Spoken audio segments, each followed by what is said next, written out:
The Fishing Paper Show is proudly brought to you by United Fisheries, bringing fresh fish to your plate.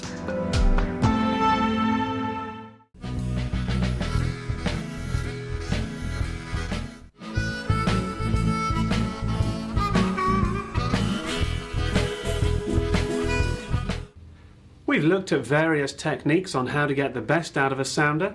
Now let's look at what we see on the screen and how we can interpret it. As we look at our screen, the most important thing to understand is that the majority of it is history. The echoes move across the screen from right to left, with the echoes on the very right being the most recent. This is all history. The length of the echo is not really an indicator of size as some people imagine. All this shows us is how long the fish has been in the transducer beam. The depth of the echo gives us a far better idea of the size of the school. We can see that the echo covers the majority of the length of the screen, but that doesn't necessarily tell us much on the size. What tells us more is that at its largest point it is 15 meters deep, so we can deduce from that that this is a pretty good sized school of fish. Another thing people look for a lot is fish arches. Yes, these do happen and you will occasionally see them, but don't put too much emphasis on them. To get a fish arch, the fish has to swim directly through the beam of your transducer. The reason it looks like an arch is when it's on the outside of the beam, the fish is further away from the transducer than when it's in the middle, so it appears to go up and then down. But often the fish don't swim directly through the beam, so you just get a mark on the screen. Next week, we'll take a look at intensity and what it tells us. All right, now we go somewhere a little bit different, right down to Fiordland. My guest Rick Vanderswet was down there earlier this year, as you've no doubt picked up on the fact with that deer. You knew that photograph was going to come back to haunt you. Yeah, I did. But the thing that cracked me up about that was after you'd shot it, you dragged it out to the beach, and then I came along and you told me about it, so I said, drag it back in, pose for the photograph, and you did. Oh, I'm a sucker for punishment, aren't I? You deserved it. Yeah, bunny.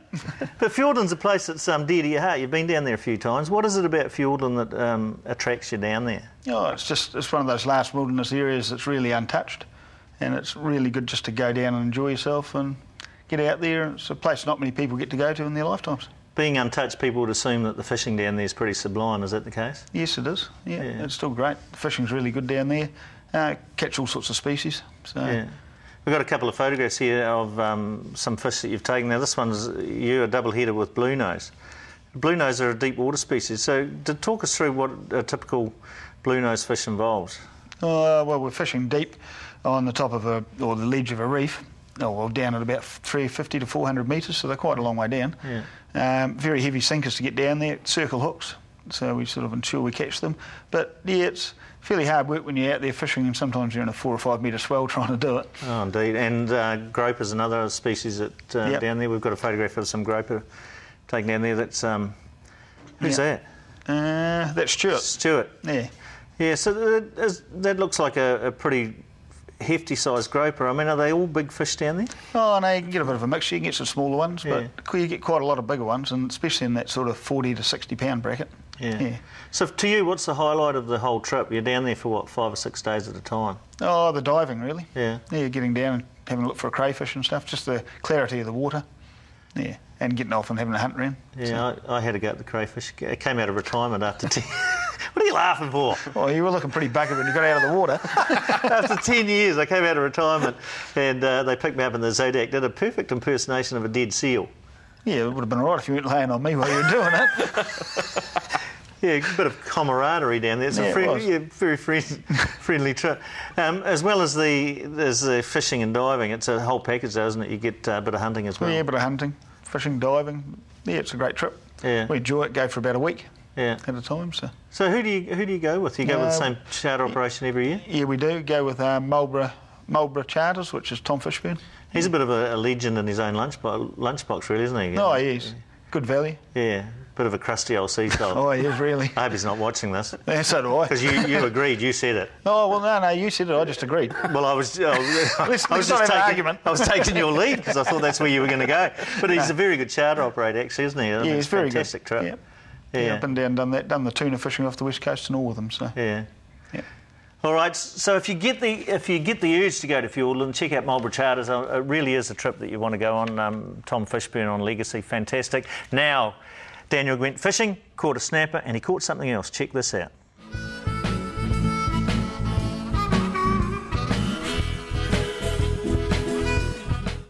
The old adage that the early bird catches the worm is often touted in fishing circles, and so it is a break of dawn start that sees Barry Ward of Nelson and his little fishing buddy Daryl Crimp heading out for an early season snapper.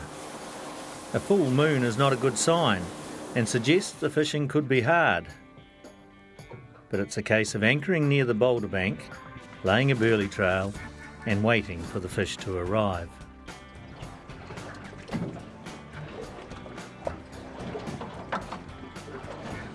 Daniel doesn't have long to wait. Fish? I think so. Yeah. But his catch is not the target species. Carpet sharks are the scourge of the ocean.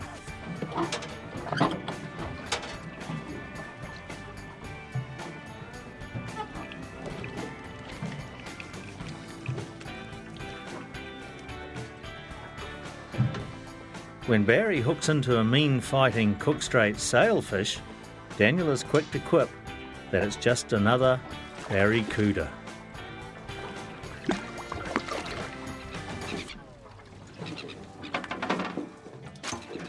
Barracuda have dangerously sharp teeth, so to avoid injury, Barry stamps on the fish's tail and grasps the cuda firmly across the bridge of the eyes before removing the hook.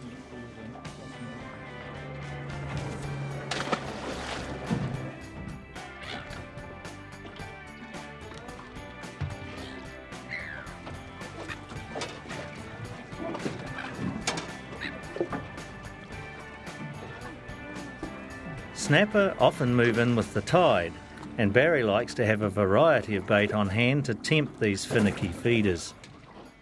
Baited flasher rigs are excellent for catching a wide range of species.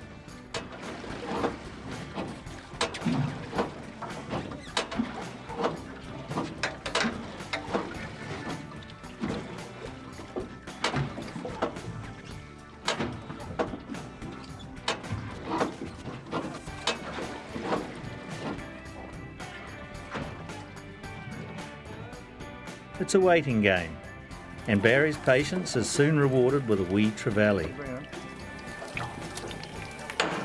Yeah, the big cuda's definitely trying to eat it.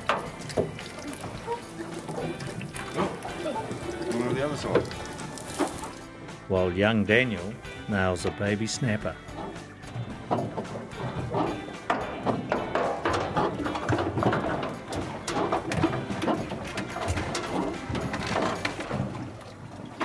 But the excitement of the day is provided by a catch of a different kind.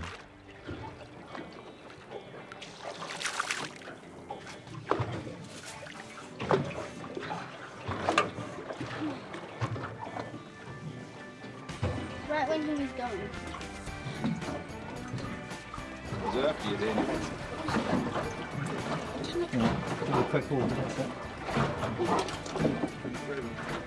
But this one is no match for an inquisitive youngster. Hold him up. You going to put him out?